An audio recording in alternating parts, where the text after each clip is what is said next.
આજે આપણે બનાવીશું ભાખરી. જરૂર પ્રમાણે લોટ લઈ જરૂર પ્રમાણે મીઠું નાખવાનું છે. અને તેલ કેટલું નાખવાનું મમ્મી? આ મીઠું મુઠ્ઠી વળે ને એટલું મોણ દેવાનું. જો આમ આપણે હાથની મુઠ્ઠી વળવી જોઈએ. આમાં તેલ અને મીઠું લોટમાં ભેગું કરી દેવાનું. બધા તો જાડા લોટની ભાખરી ખાતા હશે, પણ અમારે તો દીકરા અને દીકરીઓ ઝીણા લોટની ભાખરી ખાય, એટલે અમે ઝીણા લોટની ભાખરી બનાવી. જો મોણ એટલું દેવાનું. આ મુઠ્ઠી વળે ને એટલું. આ મુઠ્ઠી બતાવો ને મુઠ્ઠી વળી. હા બસ જોયું.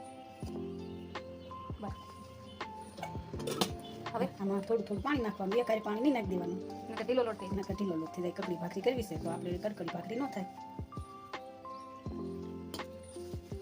થોડું થોડું પાણી નાખતા જવાનું ને કઠણ લોટ બાંધવાનો. હા, આવો કઠણ લોટ મારી મમ્મીએ બાંધી દીધું. બતાવો તમે. કઠણ લોટ બાંધવાનો છે. હવે આને 5 મિનિટની રેસ આપી દેવાની, એટલે લોટ આપણો સરસ મજાનો પૂણો થઈ જશે. ત્યાં સુધી લોટને રેસ્ટ આપી દીધો છે. હવે આપણે એમાંથી ભાખરી બનાવશું. અને આવી ડીશ લેવાની છે કાણાવાળી, એટલે ભાખરીમાં પરસેવો ના વળે અને ભાખરી કડક રહે. અને ભાખરી બનાવવાની છે આપણે તાવડી ઉપર. જરૂર પ્રમાણે લુઓ લઈ અને વ્યવસ્થિત કરી અને ભાખરી વણવાની છે. પછી મમ્મીએ ભાખરી વણવાની શરૂઆત કરી દીધી છે. ગેસ ઉપર તાવડી મૂકી છે અને ગેસ જે છે એ મીડિયમ આંચ ઉપર રાખવાનો છે. આ રીતે વણતી જવાની. સાઈડમાંથી કોર તૂટી જાય તો સરખી કરતી જવાની.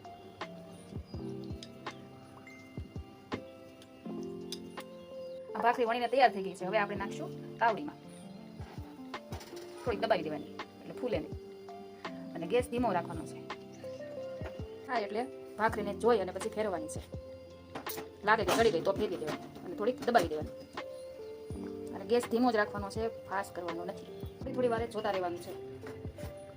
જે બાજુ કાચી હોય એ બાજુ ફેરવી અને થોડી દબાવી દેવાની. અને ગેસ જરૂર લાગે તો થોડી વાર ફૂલ કરવાનું, બાકી ધીમો રાખવાનું. હવે જો ભાખરી ચડી ગઈ છે, જો તમને બતાવે છે. હવે ફેરવી નાખવાની અને ગેસની ફ્લેમ જે છે એ મીડિયમ કરી દેવાની. ભાખરી ફેરવી અને દબાવી દેવાની નથી, એમને જ રાખવાની છે. ભાખરી થોડી થોડી વારે આવી રીતે જોતા રહેવાની છે. જે બાજુ કાચી લાગે એ બાજુ ફેરવી દેવાની અને દબાવવાની બિલકુલ નથી. અને તાવડી ઉપર ધીમી આંચ ઉપર જ શેડવાની છે. તાવડી લઈને આપણે રોટલી શેકીએ એ રીતે શેકવાની નથી. ભાખરી બનીને તૈયાર થઈ ગઈ છે. જો આ રીતની થાય પછી એને લઈ લેવાની આવી ડીશમાં.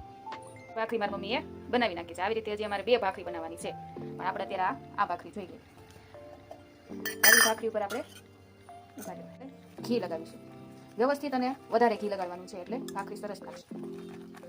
તમે અવાજ સાંભળી શકો છો, કડકડ અવાજ આવે છે. ભાખરી સરસ મજાની કકડી બનીને તૈયાર થઈ ગઈ છે.